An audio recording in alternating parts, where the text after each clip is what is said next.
Hello friends, आज हम CDP का 12वां क्वेश्चन पेपर सॉल्व करने वाले हैं। तो आइए शुरू करते हैं। प्रश्न संख्या 1 है, पियाजे की मूर्त संक्रियाओं का स्तर किस अवधि में होता है? ए जन्म से 2 वर्ष, बी 7 वर्ष से 11 वर्ष, सी 11 से 15 वर्ष और डी 2 वर्ष से 7 वर्ष। तो पियाजे की मूर्त संक्रियाओं का स्तर किस अवधि में होता है? ऑप्शन नंबर बी इसका सही आंसर होगा, 7 वर्ष से 11 वर्ष। प्रश्न संख्या 2, वह बालक पिछड़ा बालक कहलाता है जो अपने विद्यालय कार्य में अपनी कक्षा में से निचली कक्षा का भी कार्य करने में सक्षम नहीं है। यह कथन किसका है? ए बिहरी का, फ्रायट का, बर्ट का, क्रो एवं क्रो का। तो इसका सही उत्तर होगा ऑप्शन नंबर सी, बर्ट का। एलेक्सिया है, एलेक्सिया क्या है? प्रश्न संख्या 3 क्या है? एलेक्सिया है तो मौखिक रूप से सीखने की क्षमता, बी लिखने की क्षमता, पढ़ने की क्षमता और गणना संबंधी क्षमता। तो जो पढ़ने की क्षमता होती है वो एलेक्सिया कही जाती है।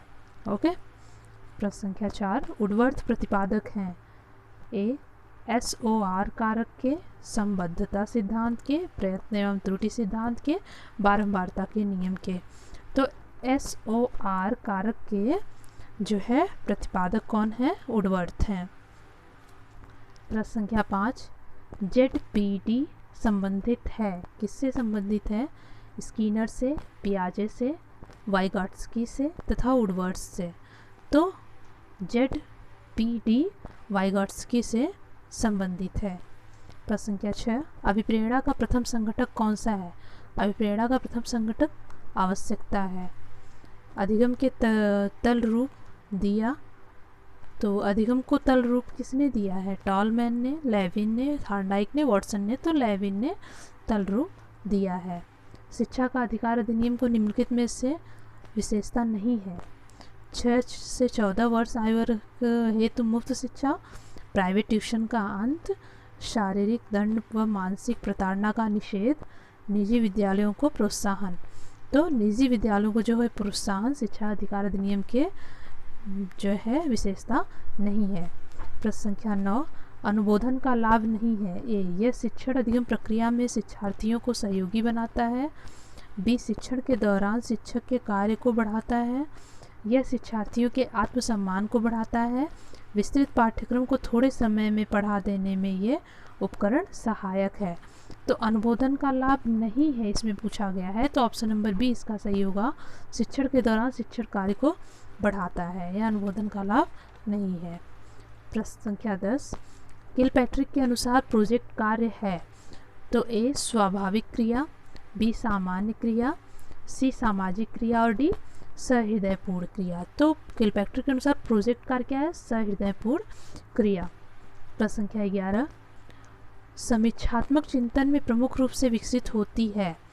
तो ए मानसिक क्रियाशीलता, बी सामाजिक क्रियाशीलता, सी सांस्कृतिक क्रियाशीलता और डी मूल्य संबंधी क्रियाशीलता। तो समीक्षात्मक चिंतन में प्रमुख रूप से क्या विकसित होती है? सांस्कृतिक क्रियाशीलता। प्रश्न संख्या 12, पियाजे के अनुसार विकास की पहली अवस्था 0 से 2 वर्ष की अवधि में बच्चा सीखता है। क्या सीखता है? इंद्रियों के प्रयोग द्वारा सीखता है, निष्कर्ष शब्दों को समझने के द्वारा, अमूर्त चिंतन द्वारा और भाषा द्वारा। तो इसका सही उत्तर होगा इंद्रियों के प्रयोग द्वारा। प्रश्न संख्या 13, विकास कभी न समाप्त होने वाली प्रक्रिया है। यह विचार निम्नलिखित में से किस सिद्धांत पर आधारित है? एकीकरण का सिद्धांत, अंतःक्रिया का सिद्धांत, अंतः संबंधता का सिद्धांत, निरंतरता का सिद्धांत। तो निरंतरता का जो सिद्धांत है वह क्या है? कभी न समाप्त होने वाली प्रक्रिया है विकास, तो निरंतरता का सिद्धांत है ये। प्रश्न संख्या 14, शिक्षण नीति तथा शिक्षण विधि का निश्चयीकरण निम्नलिखित में से समाहित है। तो पहला शिक्षण व्यवस्था, शिक्षण योजना, शिक्षण अग्रसरण और शिक्षण नियंत्रण। तो शिक्षण व्यवस्था जो है वो शिक्षण नीति तथा शिक्षण विधि का निश्चयीकरण में से समाहित है। ठीक है, चलिए। प्रश्न संख्या 15, सृजनात्मक अधिगम संबंधित है स्मृति स्तर के शिक्षण से, अवबोध स्तर के शिक्षण से, विमर्शी चिंतन स्तर के शिक्षण से, या ए बी व सी तीनों से ही। तो सृजनात्मक अधिगम स्तर संबंधित है विमर्शी चिंतन स्तर के शिक्षण से। प्रश्न संख्या 16, वुडवर्थ के सीखने के मुख्य नियमों में से किस नियम का मानसिक तैयारी का नियम कहा जाता है? तो मानसिक तैयारी का नियम किसको कहा जाता है? तत्परता का नियम, प्रभाव का नियम, अभ्यास का नियम, मानसिक क्रियाओं का नियम। तो इसमें से क्या सही होगा? वुडवर्थ के सीखने के मुख्य नियमों में से किस नियम को मानसिक तैयारी का नियम कहा जाता है? मानसिक तैयारी का नियम जो होता है वो तत्परता का नियम होता है। ठीक है, चलिए प्रश्न संख्या 17, सहस्रावस्था की विशेषता नहीं है शारीरिक विकास की तीव्रता, दूसरों पर निर्भरता, नैतिकता का होना, मानसिक विकास में तीव्रता। तो सहस्रावस्था की विशेषता नहीं है नैतिकता का होना। सीखने का वह मॉडल जो बच्चों की सृजनात्मकता को उल्लेखित करता है। तो बैंकिंग मॉडल, रचनावादी मॉडल, प्रोग्रामिंग मॉडल, उपयुक्त में से कोई नहीं। तो सीखने का मॉडल जो बच्चों को सृजनात्मकता को उत्प्रेरित करता है तो वो रचनावादी मॉडल होता है। प्रश्न संख्या 19, जिस प्रक्रिया में व्यक्ति दूसरों के व्यवहार को देखकर सीखता है न कि प्रत्यक्ष अनुभव के को कहा जाता है? सामाजिक अधिगम, अनुबंधन, प्रायोगिक अधिगम और आकस्मिक अधिगम। तो सामाजिक अधिगम कहा जाता है प्रत्यक्ष अनुभव को। प्रश्न संख्या 20, जब बालक की परीक्षा द्वारा मापी गई योग्यता के सही मूल्यांकन में स्थायित्व होता है तब उस परीक्षा को कहते हैं वैधता, विश्वसनीयता, वस्तुनिष्ठता और इनमें से कोई नहीं। तो उस परीक्षा को वैधता कहते हैं। प्रश्न संख्या 21, अधिगम के स्थानांतरण के द्वितत्व सिद्धांत के प्रवर्तक हैं। तो द्वितत्व सिद्धांत के प्रवर्तक कौन है? थॉर्नडाइक, स्पीयरमैन, जर तथा गिलफोर्ड। तो स्पीयरमैन है। चलिए प्रश्न संख्या 22, बंडूरा का कथन है कि बच्चे प्रतिक्रियाएं प्रतिमानीकरण द्वारा सीखते हैं जिसको डैश भी कहा जाता है। क्या कहा जाता है? अभ्यास द्वारा सीखना, अंतर्दृष्टि द्वारा सीखना, निरीक्षणात्मक अधिगम तथा पुरस्कार द्वारा सीखना।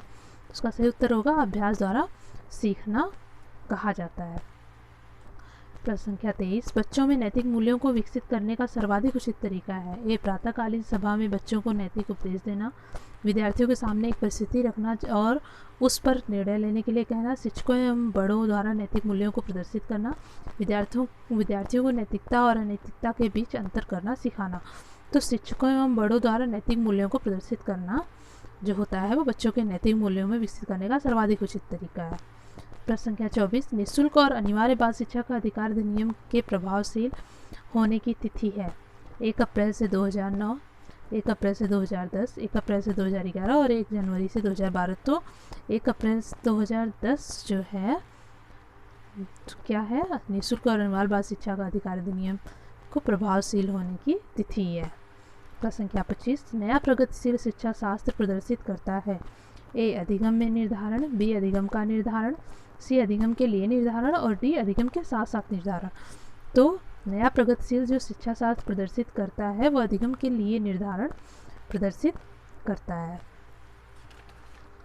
ये आगे चलते हैं। प्रश्न संख्या 26, जीन पियाजे की संज्ञानात्मक विकास की अवस्थाओं के अनुसार जिसे पूर्व प्रत्यात्मक काल जाना जाता है निम्नलिखित में से किससे संबंधित है? इंद्रिय गति अवस्था, मूर्त संक्रिय अवस्था, पूर्व संक्रियात्मक अवस्था और औपचारिक संक्रियात्मक अवस्था से। तो पूर्व संक्रियात्मक अवस्था से संबंधित है। प्रश्न संख्या 27, अधिगम कार्य के लिए विद्यार्थियों की तत्परता का आकलन करना शिक्षकों के लिए कठिन है क्योंकि तत्परता के सभी तत्व एक साथ परिपक्व नहीं होते हैं। बी, तत्परता के अधिकतर तत्व बाह्य रूप से दृश्य नहीं होते हैं। सी, अभिभावक अपने बच्चों की उपलब्धि के लिए धकेलते हैं। डी, शिक्षक विद्यार्थियों के बाह्य व्यवहार का निर्णय करने में कमजोर होते हैं। तो इसका ऑप्शन नंबर ए सही होगा, तत्परता के सभी तत्व एक साथ परिपक्व नहीं होते हैं। प्रश्न संख्या 28, पियाजे के संज्ञानात्मक सिद्धांत की अवस्थाओं का क्रम निम्नलिखित है? ए, संवेगात्मक गामक काल, मूर्त संक्रियात्मक काल, पूर्व संक्रियात्मक काल तथा औपचारिक संक्रियात्मक काल। बी है संवेगात्मक गामक काल, पूर्व संक्रियात्मक काल, मूर्त संक्रियात्मक काल तथा औपचारिक संक्रियात्मक काल। तो इसका ऑप्शन नंबर बी सही होगा। प्रश्न संख्या 29, शिक्षक के कक्षा में प्रवेश करते ही कक्षा कक्ष में कौन सी क्रिया होती है?